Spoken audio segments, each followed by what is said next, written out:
I should have known from the start that I wasn't really family to them. Not really. I was the daughter from a marriage they all pretended never existed. My mother, bless her soul, died when I was 6. And after that, I became a shadow in my father's new life. Tolerated but never embraced. Her name was Monica, the new wife, cold as stone behind her porcelain smile. She swept into my father's life like a storm wrapped in pearls, and suddenly everything was white linens, gala dinners, and new rules. I became that girl in their perfect family portrait. And when my father died 5 years later, a heart attack that Monica turned into an art piece of grieving, she didn't just inherit the house, the wealth, and the power. She inherited control over everything, including me.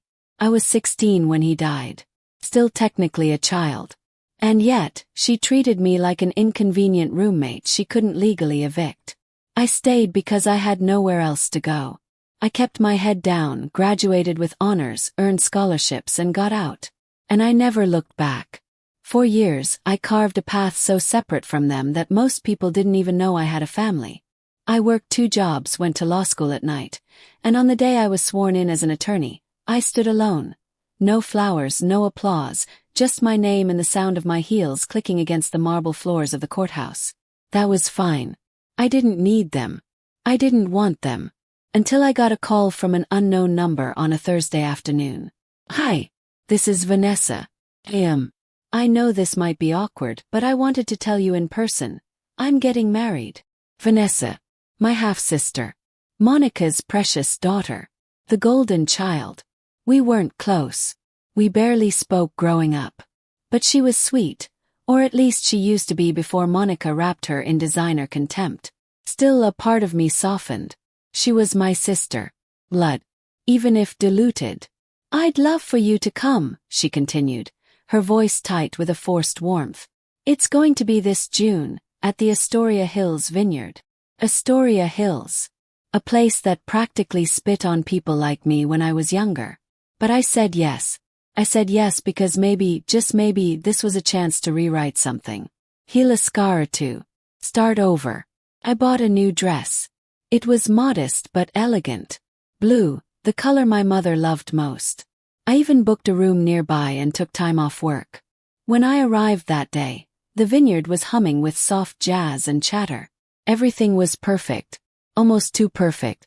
But something felt wrong the moment I stepped onto the stone path leading to the ceremony. A man in a black suit blocked me. Name. I smiled and gave it. Alyssa Grant. He looked down at a tablet. Looked up again. You're not on the list. My smile faltered. I was invited. Vanessa called me herself. He stared blankly. Sorry. Not on here. You can't enter unless you're on the guest list. Confused, I pulled out my phone and scrolled to the call history. Look, she called me a few weeks ago. I wouldn't just show up. Ma'am, he interrupted, stepping in closer. I'm going to have to ask you to leave. And just like that, a woman in a blush satin gown walked by, did a double take, and her lips curled into something cruel. It was Monica. She didn't speak. She didn't need to. Her eyes did the slicing. And then came the final blow. Vanessa appeared. Her hair was pinned with pearls, her smile radiant, until she saw me. She hesitated, just for a moment, but then she walked past me. Without a word. She didn't even flinch. Not even a hi. And in that moment, standing in heels on gravel, the music growing louder behind closed gates, guests laughing under chandeliers I'd never touch, I felt like I was 6 years old again, watching my place in the world be rewritten by a woman who'd erased my mother and now me. Left. But I didn't cry. Not right away. Instead, I went back to my rental car, shut the door, and sat there in silence. I looked at my reflection in the mirror. Older, stronger, but still that girl who kept trying to belong. And then I whispered to no one but myself. Enough. They had no idea who I'd become. They still saw me as the forgotten daughter. The outsider. The nobody. What they didn't know was that I wasn't just a lawyer now. I had just been appointed as a superior court judge. Youngest in the district. One of the few black women ever to hold that seat in our state. And now, Now they had my full attention. I didn't sleep that night. I laid in bed staring at the ceiling fan spinning in slow circles, remembering every petty word Monica had ever hissed under her breath when she thought I wasn't listening. Every time she corrected me in front of guests. Every time she made me feel like Charity in my own father's house. But this, banning me from the wedding, publicly, humiliating me in front of strangers, that wasn't just cruelty. It was calculated, planned, proved. And Vanessa, she had made her choice. I wasn't her sister. I was the inconvenient truth buried beneath white roses and custom invitations. But what they didn't know, what none of them knew, was that the very vineyard they booked for their picture-perfect wedding was under legal dispute. A case that had been quietly crawling through the court system for 2 years. And guess who was recently assigned to oversee it? Me. They had no idea, because I kept my personal life off every platform. I didn't post selfies. I didn't flaunt the robe. I just did my job. And I did it well. I pulled up the docket from my laptop the next morning. There it was. Wilkins versus Astoria Estate Holdings. A land boundary dispute. The Wilkins family claimed the vineyard had expanded unlawfully onto protected soil, land that had belonged to their family for generations. The case was loaded with tension, environmental, cultural, historical. The hearings were scheduled to resume the following month, right after Vanessa's honeymoon, and I would be presiding. I didn't request the case. It had landed on my desk through the rotation. But now that it was mine, I would handle it with every ounce of integrity. But I would also make sure every inch of that property was reviewed. Because while they saw a venue to host their opulence, I saw stolen soil. Still, I didn't act from spite. That's not how I was raised. Not by my real mother. I read the entire case file. I drove out to the disputed land 3 days later, incognito. No robe. No press. Just a woman in boots walking the property line with the Wilkins family's lawyer and a surveyor. The evidence was damning. The vineyard had built part of its wedding terrace over land that wasn't theirs. A stretch of slope that had once held the remains of a family burial plot, long forgotten but not legally forfeited. I looked at the flowers arranged around the stone pergola, still fresh from the wedding. Vanessa and her groom had said their vows atop the graves of strangers, while I stood outside the gates like a ghost. Poetic in a sick way. The final straw came a week later. I received an envelope at my chambers. No return address. Inside was a thank you card. Floral. Gold trim. On the front. To those who couldn't be with us. Inside, a typed message clearly sent en masse. Though you couldn't attend our special day, we appreciate your presence in spirit. Please enjoy this keepsake photo of our union. And there it was. A printed 4x6 of Vanessa and her groom laughing under the same pergola I had seen days earlier. And tucked beneath it, sticky note. Written in Monica's unmistakable handwriting. Hope you understand why it was better this way. It wasn't your day. My fingers trembled. I tore the card in half. But I kept the sticky note. I pressed it into my planner like a dried petal. Not out of sentiment. Out of promise. The court date arrived like thunder. I walked into that courtroom wearing my robe, my heels sharp against the tiles, my face unreadable. The gallery was packed. Reporters had started sniffing around the case weeks prior, and rumors of zoning violations tied to upscale venues had gone viral online. I took my seat at the bench. And then, like a cruel trick of fate, or maybe the universe's own sense of drama, I saw her. Monica. Sitting on the defendant's side. She was a silent partner in Astoria Estate Holdings. Course she was. Weddings were her business. She'd been hosting charity galas, brunches, and private events there for years. And now, she sat 10 feet away from me, not yet realizing who was presiding, until I spoke. This court is now in session, the Honorable Judge Alyssa Grant presiding. Heads turned. Gasps whispered. Monica's face went pale, so pale she looked like glass cracking from the inside. She tried to rise, as if leaving would undo the moment. Please remain seated, I said sharply, my eyes cutting through her like a razor. This case concerns illegal land development, willful trespass on protected burial sites, and potential fraud in land use documentation. We will proceed based on the merits of the evidence, not anyone's last name. The room went still. I didn't need revenge. I had something more powerful: the truth and the law. And this time I was the one holding both. That hearing changed everything. I listened to every testimony. I reviewed every document. And at night, when the courtroom lights dimmed and the robes came off, I walked through the same silence I had known since I was a child. Only now I owned it. Not with anger, with control. I was no longer the girl who waited to be invited in. I was the woman deciding who got to stay. Monica didn't look at me during the breaks. Not once. She sat stiff and silent, her perfect posture cracking just slightly at the shoulders. She knew. And I knew she knew. But I didn't need eye contact. I had authority. Not spite. Not vengeance. Authority. The Wilkins family attorney was brilliant. Thorough, respectful, and persistent. The case they presented was airtight. Satellite images. Surveyor reports. Historical archives dating back to 1893 showing the original property lines. A photograph of the headstone fragments found beneath the wedding terrace when soil tests were conducted. It was irrefutable. Monica's attorney, on the other hand, stammered and shuffled. He tried to paint the Wilkins as opportunists. Sentimental agitators was his exact phrase. But I could feel the jury growing uneasy. The gallery as well. Especially when Mr. Wilkins, a graying man in his 70s, stood and said, voice trembling, "You built a dance floor on top of my grandmother's bones. And then you charged people 50 grand to waltz across her grave." You could hear a pin drop. No one said a word. Except Monica. She scoffed. Loud. Not a big noise.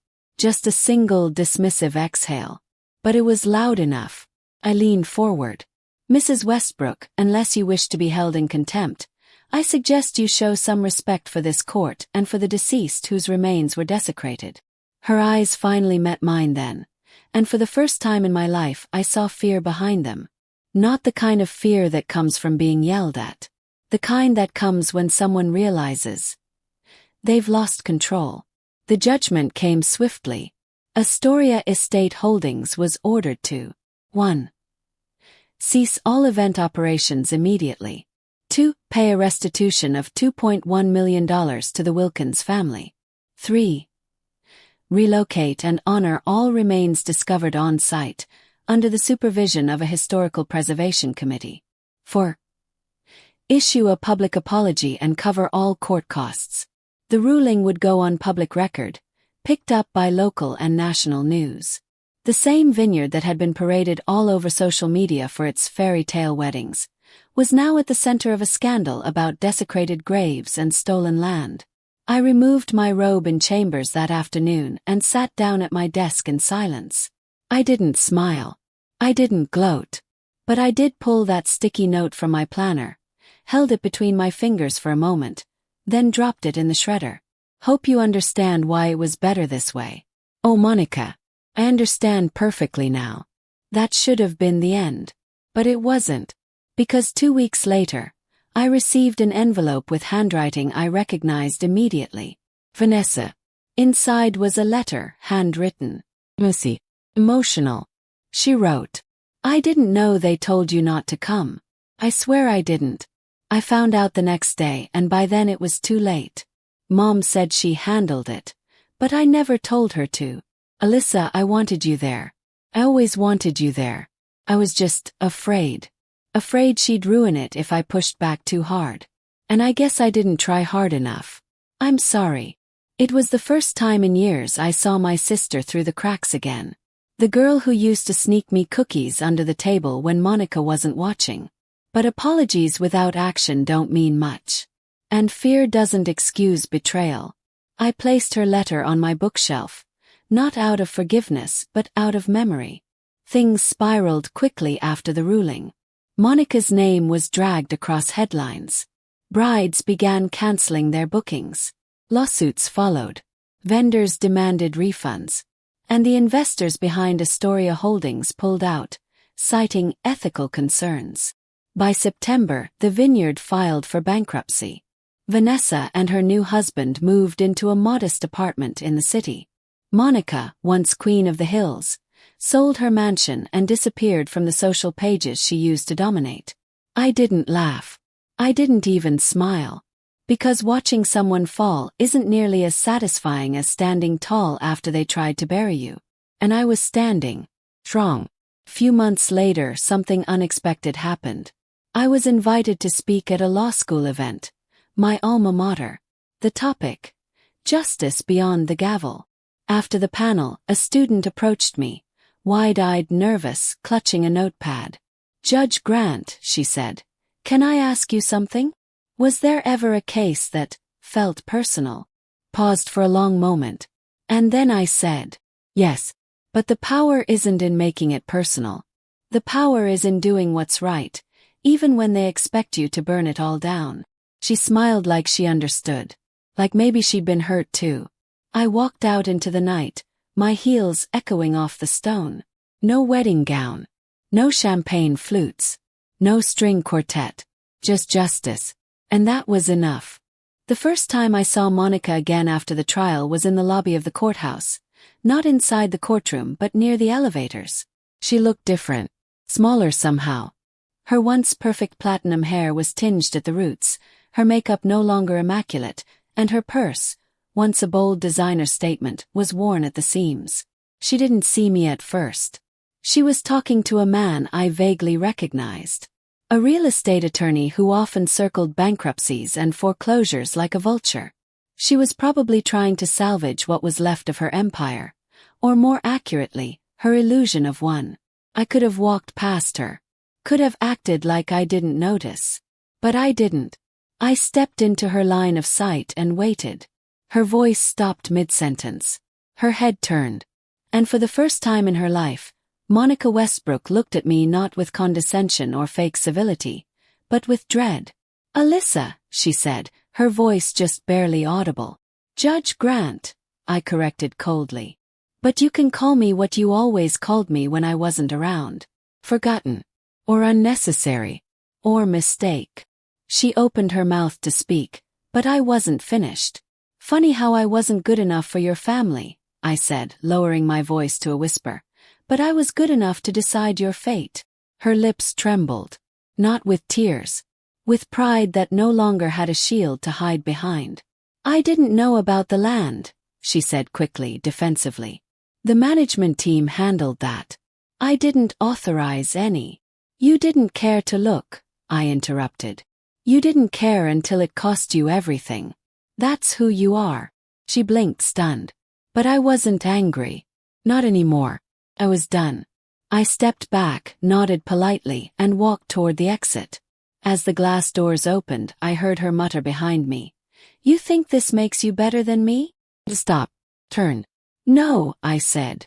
"But it proves you were wrong about me. And that's something you'll never be able to erase." Weeks passed. Life settled. I presided over new cases, each more complicated than the last. I met with civic groups, mentored young Black law students, and continued building a legacy not in spite of my past, but because of it. But the scars, they didn't vanish. Not entirely. It's funny how betrayal doesn't always scream. Sometimes it sits in the quiet moments. Like when I walk into a celebration and instinctively scan for exits. Or when I receive an invitation and wonder if I'm genuinely wanted or just tolerated. One night I got a voicemail from Vanessa. I didn't answer the call, I couldn't. But I let the message play. "I miss you. I know I don't deserve anything from you. But I had to try. Mom's gone to Florida. I barely talk to her anymore. I've been thinking about Dad a lot lately. About us. About when we were kids. If you ever want to talk, I'm here. No pressure." "I'm sorry." She sounded older. Not in years. In truth. I didn't call her back right away. I let her words sit like a stone at the bottom of a river. I needed time. Trust didn't come easy when the people you loved learned to lie with a smile. But something about her message felt real. And even though the wound still throbbed when I pressed on it, I couldn't deny that there was a part of me, a very small, fragile part, that still longed for family. Not the kind that threw parties at my expense, but the kind that quietly wanted to rebuild. I decided to visit my father's grave that weekend. Had been years. The air was crisp. Leaves rustled gently across the stone path as I walked through the cemetery. And when I reached his plot, I was surprised to find fresh flowers already there. And a note tucked beneath them. I unfolded the paper. It was from Vanessa. "Happy birthday, Dad. I told you I'd come. And I told you I'd find her. I did. She's okay now.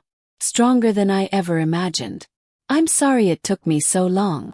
Tears welled in my eyes before I could stop them. Maybe she meant it. Maybe people can change. Not all at once, but piece by piece. I knelt beside his grave, ran my hand over the engraved letters of his name, and whispered, "I made it, Dad. Despite everything. I made it." The past doesn't disappear, but it does lose its power when you finally tell the truth. And mine was finally mine to speak. The next time I saw Vanessa wasn't in a courtroom or over a cold phone call. It was at a quiet cafe tucked between a bookstore and a florist, a place neither of us had ever been to together before. I picked it because it wasn't tied to any memory. No history to trip over, no ghosts to dodge. She was already there when I arrived. Alone, no entourage, no mother lurking in the background. She stood when she saw me, and for a second I saw the girl I used to know, the one who played hide and seek with me in the garden while Monica sipped cocktails in silence. "I didn't think you'd come," she said softly, eyes wide, unsure. "I almost didn't," I replied honestly. "But then I figured, if we don't meet here, we'll just keep circling each other forever." We sat. The air was thick with tension at first. Neither of us touched the coffee. She kept glancing down at her hands, fiddling with her ring. Her nails were shorter than I remembered. Bitten, not manicured. She spoke first. "I didn't know about Mom and the guest list. I swear, Alyssa. I only found out the day after the wedding, when I asked why you never showed." She told me like it was no big deal. Like she'd protected me from embarrassment. Her voice cracked. "She said you might draw attention. That you wouldn't fit the theme." I don't know when I stopped questioning her. Maybe I never started. I watched her. Measured her words. Her tone. There wasn't a lie in her eyes. Only shame. "I don't care about the wedding," I said. "I care that you didn't even think to check. That you believed, even for a second, that I might choose to miss the most important day of your life." "I know." Her voice dropped. "I know, and I hate that I didn't fight harder. I was so wrapped up in trying to keep everything perfect. I let her erase you." Stung. But it also healed. Sometimes the truth does both. We talked for nearly 2 hours. Slowly, like people peeling off layers of armor. She told me how Monica had spiraled after the trial. How she blamed everyone but herself. How she'd sold the vineyard stake for pennies and moved to Florida, refusing to speak about what happened.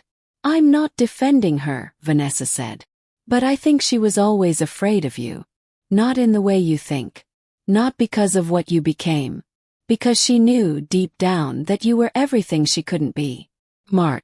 Resilient. Unbreakable. That hit me harder than I expected.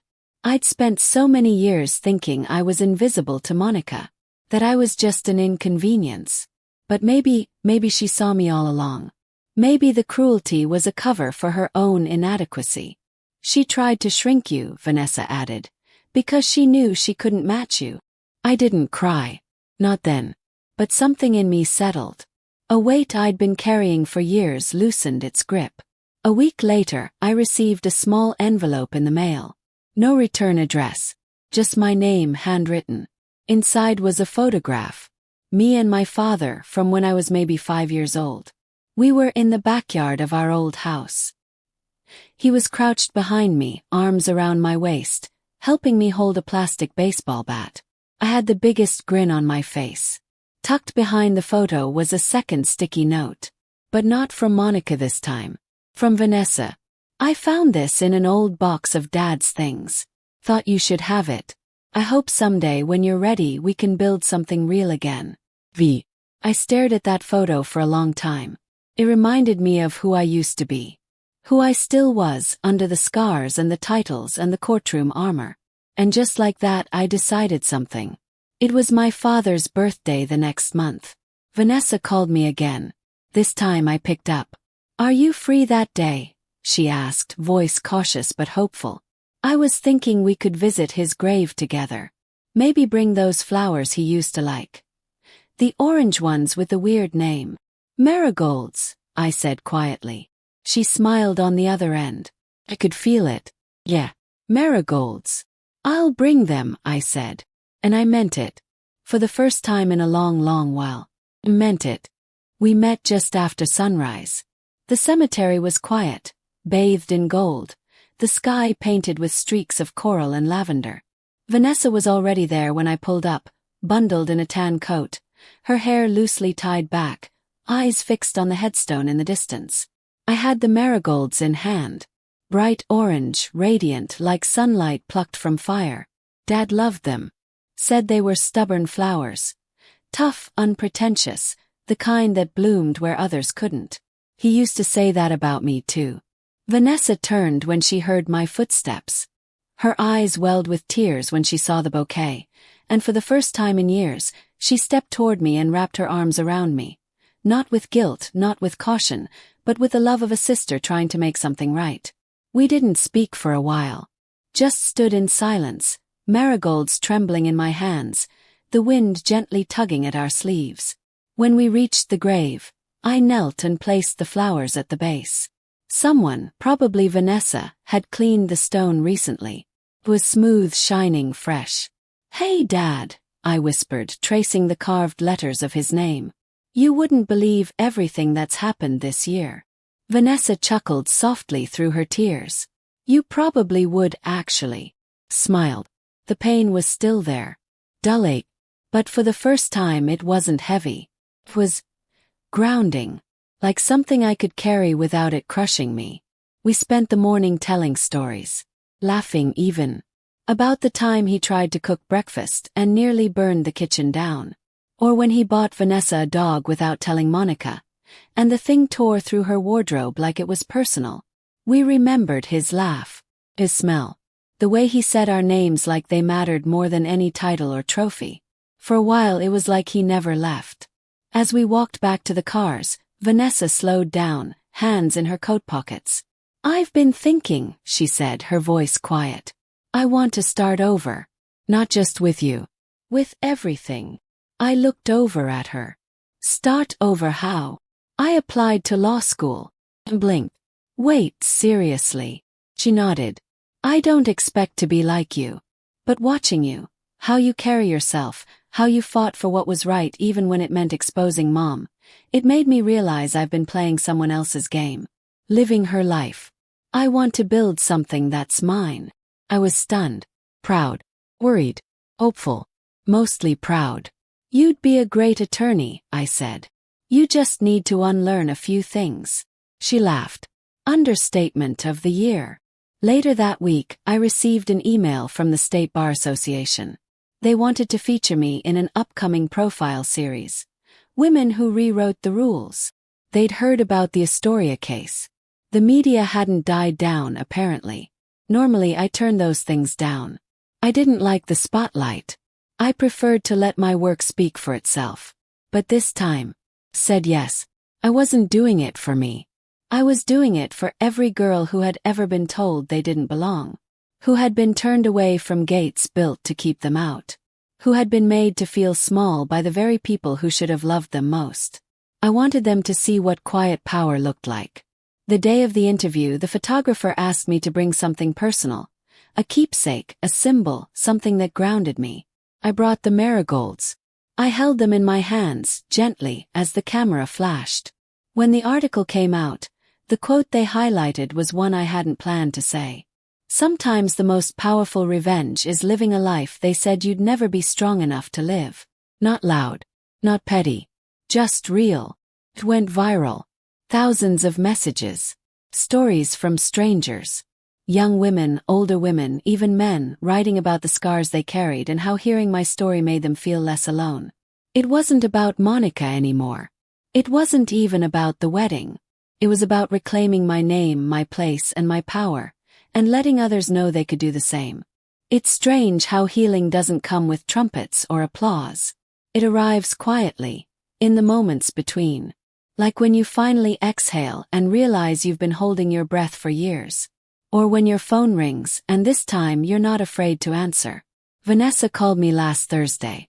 No tension in her voice. Just, guess who passed her first semester finals? I smiled into the receiver. Let me guess. The girl who used to copy my homework. She gasped in mock offense. I did not copy.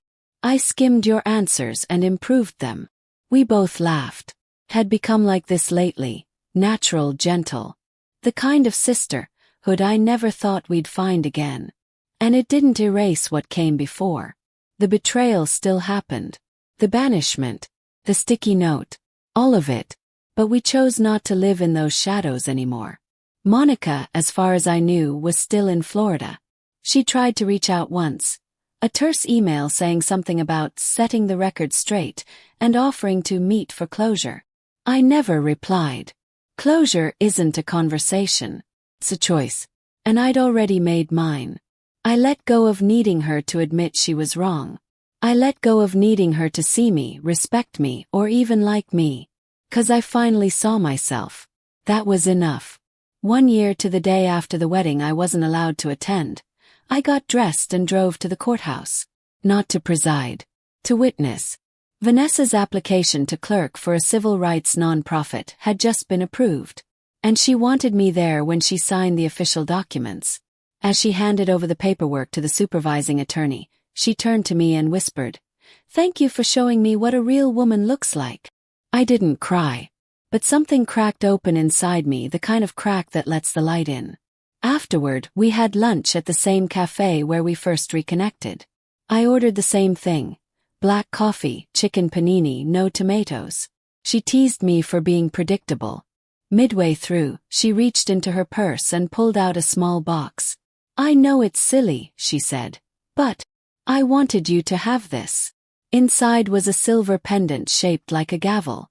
"I found it online," she added quickly. "And I know you probably get a million judge gifts from people, but this one, look at the back." I turned it over. Etched in tiny, clean script were the words, "She who was once cast out, now writes the rules." That did it. The tears came. Silent. Dark. Cleansing. I looked at her and said the only thing I could. "I forgive you." Life didn't suddenly become perfect. I still worked late nights. Still dealt with prejudice, power games, and systemic barriers. But I wasn't walking alone anymore. And I wasn't walking small. Not for anyone. Because I had walked through fire. And not only survived but carried others with me. They banned me from the wedding thinking I was nothing but a forgotten name. They didn't know I was the daughter of a judge who taught me to fight with integrity, to rise without vengeance, and to use silence like a scalpel. They didn't know I'd become the judge.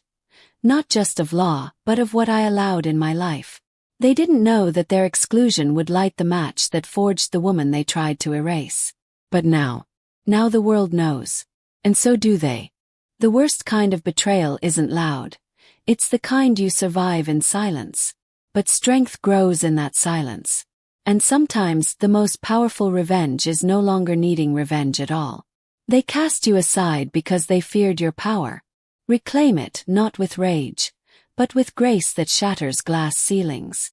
If this story moved you, if you've ever been cast out by the very people who should have lifted you up, share your story in the comments. Subscribe to Revenge Echoes for more powerful true style stories. And let's make sure no one suffers in silence ever again.